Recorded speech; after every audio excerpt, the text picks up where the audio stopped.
Hi, I'm Andrea. Thank you so much for joining me for this 30-minute yoga practice. A couple of things before we get started. Although I have a yoga mat and, of course, an adorable dog, if you are without those, you can borrow my dog for the next 30 minutes. It's Tippy. If you don't have a yoga mat, though, find an area in your house that is not too slick or too hard, so not hardwood, but maybe a rug or a carpeted area. I have 2 yoga blocks. A great substitute for that would be 2 thick books. And I always encourage you to use things from your home, so maybe a cushion from your couch to sit on, or a folded blanket for things like padding knees. Let's make our way down onto the ground to get started. And as we get started, we will start with a seated tree pose, which could be the first time that you use your book or block underneath that right thigh. So right foot in your left inner thigh, or maybe it's more like in your left shin. And we will sit nice and tall with our fingertips on either side of us. You can close your eyes. And let's take a moment to feel into a little hip stretch on our right side and bring ourselves into the rise and fall of our breath.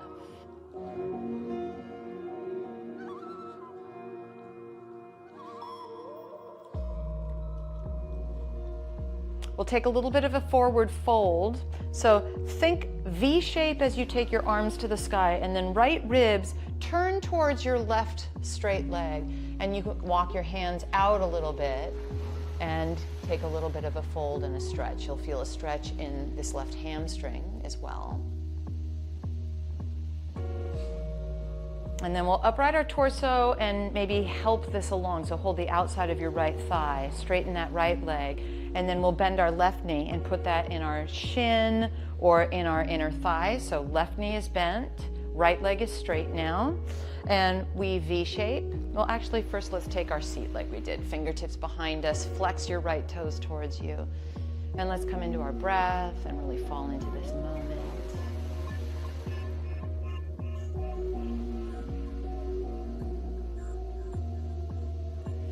And then V-shape your arms, and this is where we take our left ribs to turn towards that right straight leg, walking our fingertips to frame it, and just encouraging a little bit more stretch into our left hip, our right hamstring.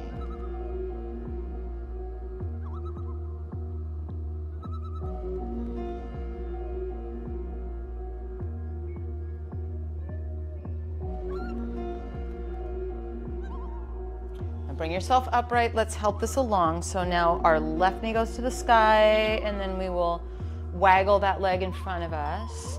Swing your legs around so that we can come onto all fours. And once we're on all fours, push the ground away.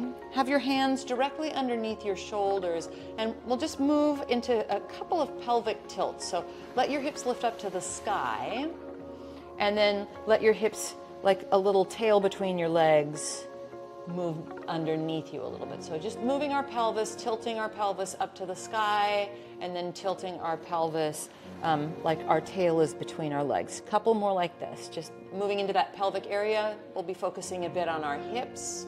Obviously that is attached to our pelvic area. Now let your hips lift up to the sky and curl your toes under. Push the ground away actively. Our hips lift up and back. You may need to adjust or want to adjust your hands forward. As we push the ground away and bend our knees deeply, and maybe even step our feet as wide as our mat in our first down dog of the day, we want to grow long.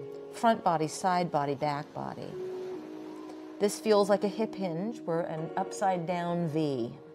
Walk your feet to your hands and arrive at the front edge of your mat with your feet hip distance and parallel. Slide your hands up to your shins. Inhale, lift your heart. Exhale, we'll rehinge, sliding our hands down maybe. And then firm your belly. Inhale, rise, reach, thumbs to the sky, V-shape. Stand in your mountain. And now let's stand in the middle of our mat, facing a long edge. Feet are hip distance and parallel. I'll turn a little bit more towards you. And with our hip distance status, it's possible that in the next few moments you head over to a wall or the arm of a couch or something to help with some balance. But we'll stand on this left leg, hug that left hip into the midline, and take our right leg out in front of us. Have your right hand on your hip, even if your left hand is on something helpful. And now, as if dancing a jig, turn that right leg out. So the same thing is happening in our hip as a moment ago when we were seated. And now turn that right leg up to the sky, happening from our hip joint. Once more, dance your jig, turn that leg out, and now plant the ball of your right foot inside your left foot. That's plenty. It could be that you place that right foot on the shin of your left leg. Maybe you take your right foot and place that in the inner thigh. Now let's once again find hip stability, hugging this left hip underneath us, hip mobility here in our tree pose, just like we did seated on the ground. You could grow your right branch and keep your left hand on something, or grow both branches. And we've got balance, we've got hip stability and hip mobility all at the same time. 3 moments here.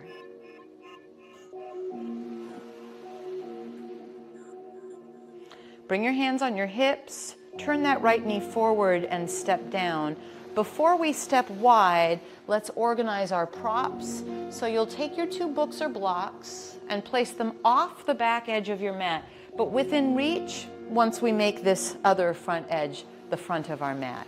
Step wide with your arms out to the side, thumbs to the sky, and let's have our ankles land underneath our wrists. We'll keep refining that distance, but it's a good place to start.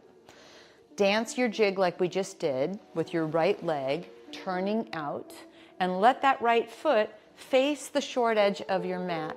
Then sneak your left heel at a 45-degree angle. We're not side bending. Instead, it's like a karate chop to your right hip, and that left hip lifts up. So we'll hinge at our right hip and reach way out with our right hand and find possibly our shin, but even better yet would be to find our block or book underneath our right hand. Left arm to the sky, thumb to the sky. Spin inner upper arms away from each other, and let's pay attention to the fact that our right hip is dancing a jig. Even though we're load bearing, we're in a different pose technically, similar activities. Let's soak in some silence in our triangle pose. 3 moments.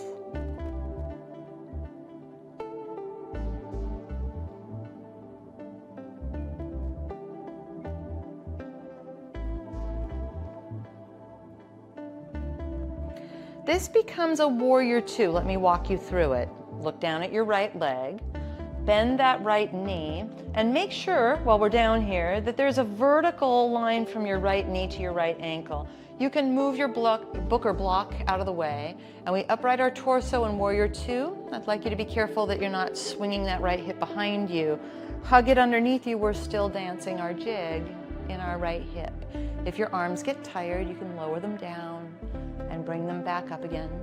And if your legs get tired, you can straighten that front leg and rebend it. But let's see if we can take a few moments in this shape.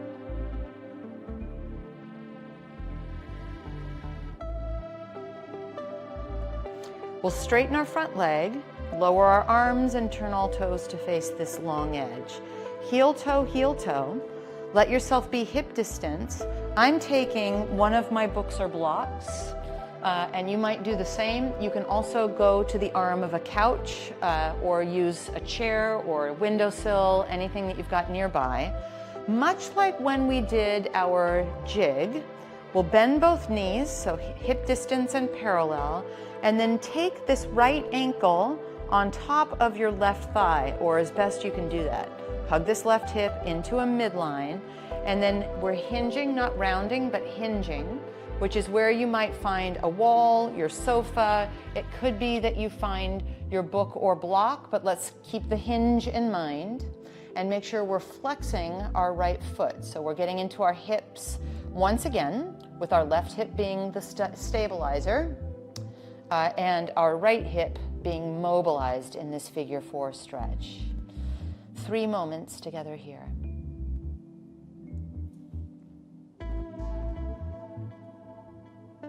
A couple of different ways you can exit this. You could just step your right foot down, so if that feels like the best exit, go for it.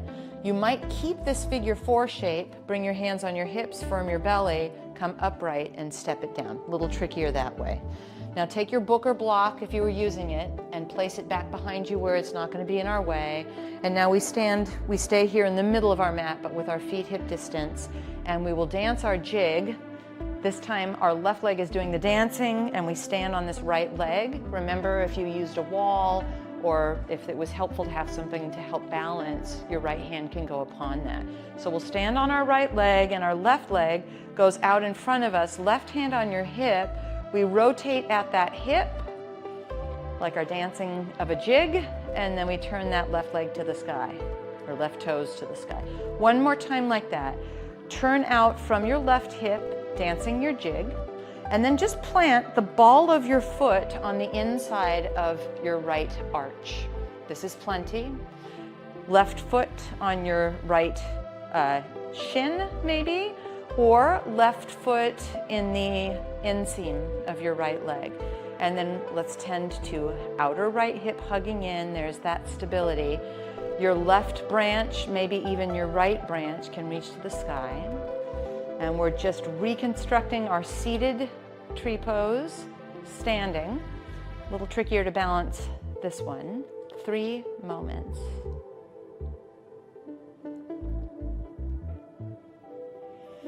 Hands on your hips, turn that left knee forward, step down, and then we step wide. And we are already all set with our props on this side. So imagine that we're dancing our jig again as we turn this left leg out and our left foot faces that short edge of our mat. Then sneak your right heel at a 45-degree angle, thumbs to the sky, not a side bend, but a hip hinge. So we hinge at this left hip. We'll reach way out with our left hand and probably find a book or a block, but it could be your shin. And all I ask is that you keep a micro bend in that left leg, especially if you're using your hand on your leg in any way. We'll spin our inner upper arms away from each other. Think long wingspan, but even more than that, we continue to dance our jig in our left hip. A few silent moments in our triangle pose, side 2.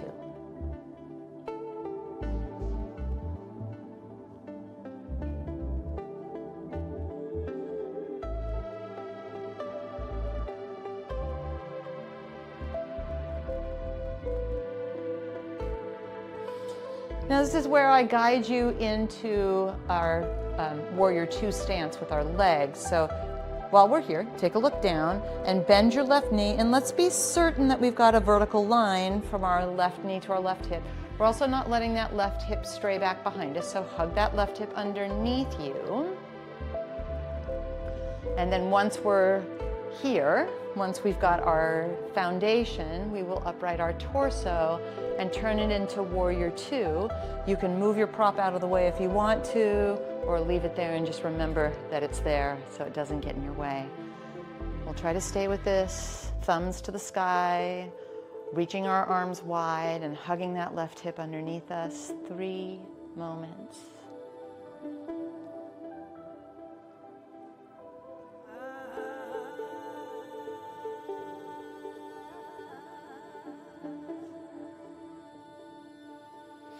Slow motion, straighten that left leg, lower your arms, turn your toes to face the long edge, and now let's heel toe, heel toe. We'll take our prop, or maybe you make your way to something like a wall or the arm of your sofa, and then with our feet hip distance, we'll bend our knees, take our left ankle on top of our right thigh in a figure 4, and this is the importance of a hip hinge. We're not rounding over. So you'll hinge and your hands could go to the wall, the arm of your chair. It could be that there's a book or a block that works well. And then when we get settled in, let's find our hip hinge one more time and appreciate that there is stability in our right load-bearing leg and mobility in our left figure 4-ing leg. 3 moments here.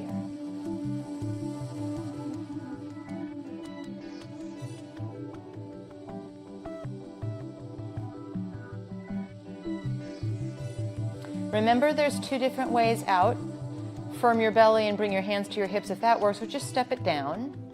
And we'll upright, and all of us will come to our hip distance stance. Let's scoot our block off to the side. I'll actually take both of them a bit forward in case you end up wanting to use them. It might be nice to have them a bit closer to the front edge of your mat. Make your way to face that short front edge of your mat. And then we'll inhale V shape. Exhale, hinge at your hips, hands to your thighs. Maybe they slide to your shins or ankles, but keep the length in your spine. Inhale, uplift your heart, and then bend your knees as deeply as you need to place your palms flat and step to down dog. Push the ground away, find a hook in your tailbone. We're lifting our hips up and back. And then we will shift into a plank with our shoulders over our wrists and bend our knees so that our knees are on the ground. Push the ground away the whole time as you lower all the way down onto your belly. Now, once we're on our bellies, let's uncurl our toes, and then we'll reach our left arm forward, and we will bend our left knee so that our heel is towards our butt. We're reaching opposite arm and leg. And then think about reaching back with your right hand and seeing what you can find. It could be that you find that left foot with your right hand. Karate chop with your left hand into the ground and with your right foot into the ground. And some of you might lift your thigh just a little bit off the ground, and that's hip extension that you're feeling. Not lower back pain, by the way, so make sure that that's not what you're feeling. And then gently release both sides down, and now it's a karate chop with our right hand. And we will bend our right knee and reach back with your left hand and see what you find. Even if you don't find it, that's no worries, no problem. And then karate chop with that right hand and karate chop with the top of your left foot, and think about lifting that right thigh off the ground just a little so we feel a stretch in the front. So in that hip flexor area, hip extension, hip work as well. Gently lower down, come into a child's pose by way of all fours. So curl your toes under, come to all fours, and then it could just be that you lean back a little for child's pose. You could lean back a little and put a block underneath your forehead, or perhaps sinking your hips towards your heels is something that feels okay in your body. Come back to all fours and then step your right foot forward outside of that right hand. And we'll lower our hips down, and it's a bit like that extension at the hip that we just found on our bellies. Some of us are going to take a block or a book underneath our left hand. You could even use a strap or a towel, like a kitchen towel can be quite useful here. Bend that left knee, reach back with your right hand, and if you don't find it, it's totally okay. You could lasso it with your kitchen towel. It might be that you're able to reach back and actually find that foot. And then instead of crumbling, use your props, so maybe that block or book, and we're getting, I would say, a pretty healthy stretch on the front of our left thigh. So this too is a hip stretch. 3 moments just like this.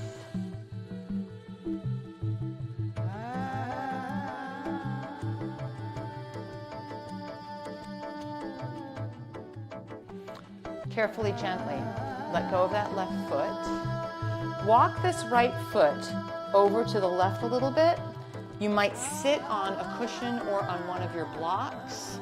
In fact, if you take one of those off to the side, it will give you something to lean towards. So we're slowly building a single pigeon, maybe. And if we're doing that seated on a block, you can think of lowering that left hip down a little bit. Same thing if you're not on a block. You can bend this right knee as deeply as you need to, but this is the indicator of whether or not you want to have a little support. My guess is you're still going to feel a stretch in the front of that left thigh. That's kind of the whole idea. Let's stay for a few moments here.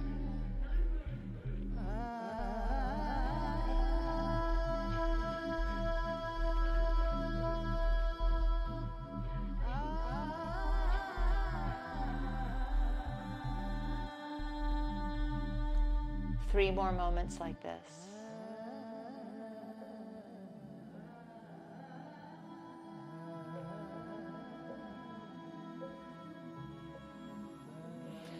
Come out of it carefully. A lot of us have some proppage to move. We'll come to hands and knees. So just slide that right knee back, and voila, we're on our hands and knees. We'll step our left foot outside of our left hand and situate maybe a block underneath our right hand. Maybe there's some padding underneath our right knee that feels like a good idea. Now take your left arm, reach back, bend that right knee, see what you find. You could find the foot. A lot of us are going to lasso it or just let the prize be in the reach and not need to hold on to it. But we will appreciate that there's some feedback in the front of our right leg. Last couple moments here.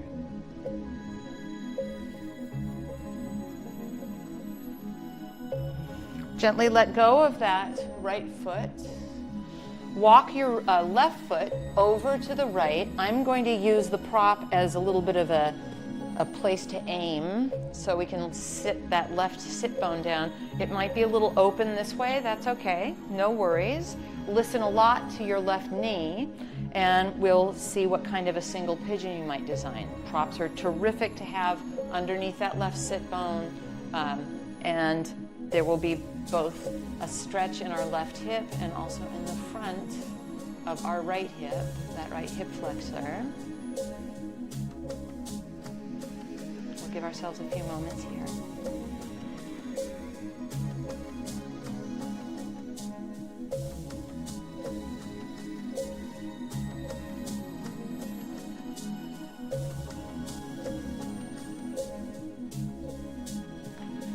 Our exit on this side is a bit different, so you can scoot your prop out of the way and then just come seated on that left hip, and we'll sit with a wide-legged seat. Probably a bend in our knees is helpful. We're facing the long edge of our mat. Once we've got ourselves figured out this way, bend this right knee and imagine that you're doing the tree pose we did, but it's a wider tree. So you're not trying to get your right foot in your left inner thigh. It's like the wide-legged seat that we just did, and your tree pose had a baby, and here it is. Now you could be seated on a cushion. You might take your block to the inside of this straight left leg. We'll take our right hand behind our head so we don't collapse here. We find a bit of a side stretch with our left hand on a block or on the ground, and we lean out over that straight left leg, a little bit like a triangle pose we did not long ago. And you can lean your head gently into your hand and just find a sweet spot where there's a bit of a twist.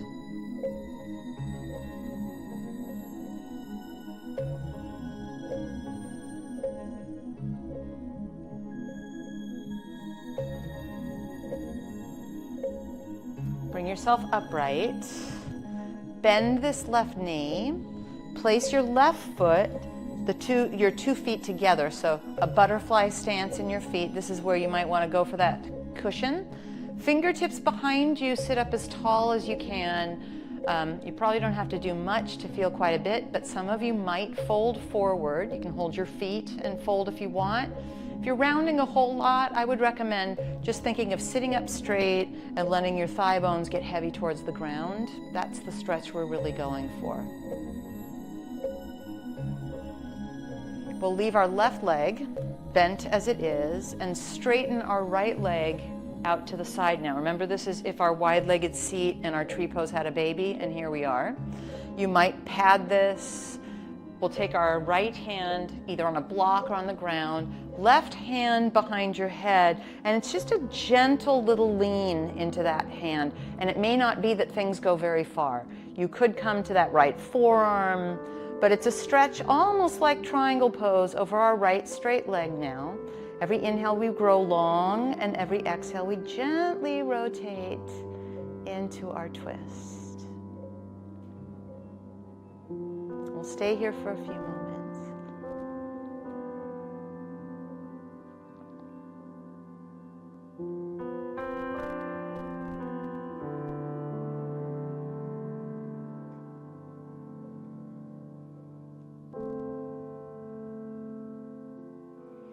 Gently bring yourself upright. Let's help this along. We'll straighten both legs. We're facing that long edge. And as we straighten both legs, A lot of us are going to benefit from stealing something from a couch and sitting on it. Maybe keeping a bend in our knees. That fingertips back behind you that we did, I think for most of us, this is all the stretch we need and more. You could straighten your legs if that happens in your body. If you are folding, it's the same thing here. This is not a collapse that we're looking for.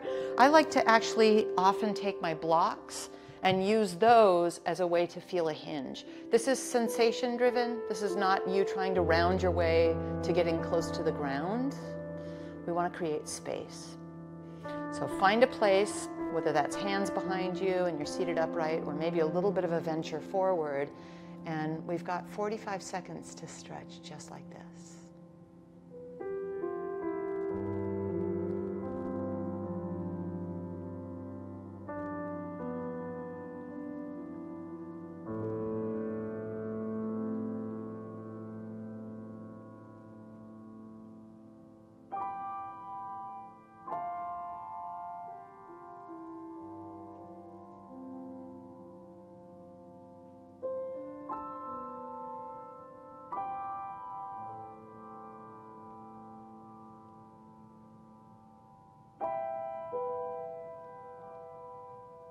And we'll bring ourselves upright, scoot our props out of the way if we were using them, and let's help ourselves out. So hold the backs of your knees, lean back a little, let your legs come towards each other.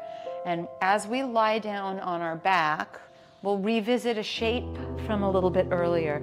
Take your right ankle on top of your left thigh, and then just step that left leg over to the left a little bit, and let your knees, so I'm rolling up to look at you, but you're lying flat on your back. Let your knees fall over to the right in this figure 4, and it's a bit of a supine twist.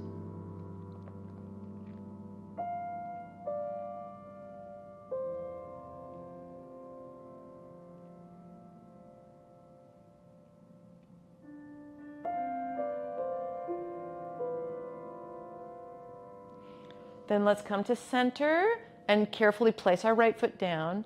And then take left ankle on top of your right thigh, scoot that right foot over to the right a little bit. Your hips can go to the right a little bit, and your knees cascade over to the left. You're welcome to close your eyes if you're comfortable. A couple moments in our twist.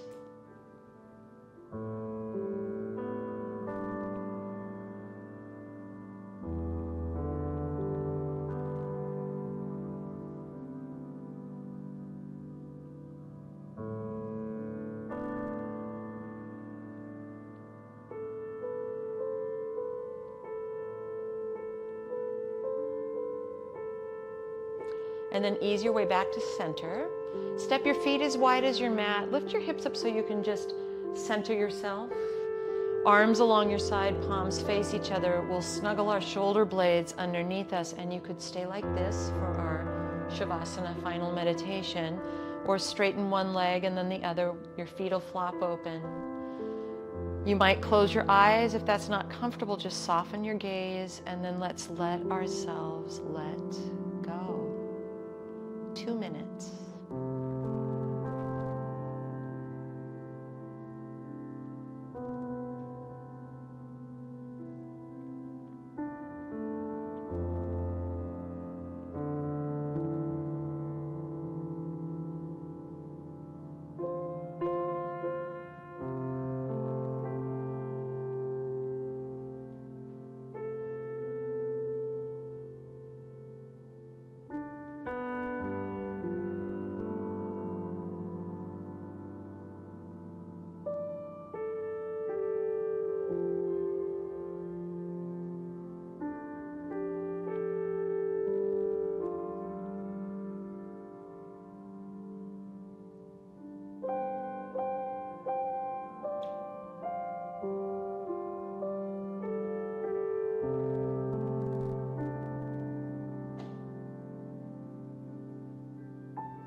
You're welcome to stay here in Shavasana as long as you would like. If it's time, wiggle your fingers and toes, bring your knees to your chest, and gently roll to either side. Come up to any comfortable seat. That might even be a cross-legged seat. And then let's place our hands on our hearts. Take a moment to feel all this work that we've done here in these hips. I'm Andrea. Thank you so much for practicing with me. I look forward to us doing this again together soon.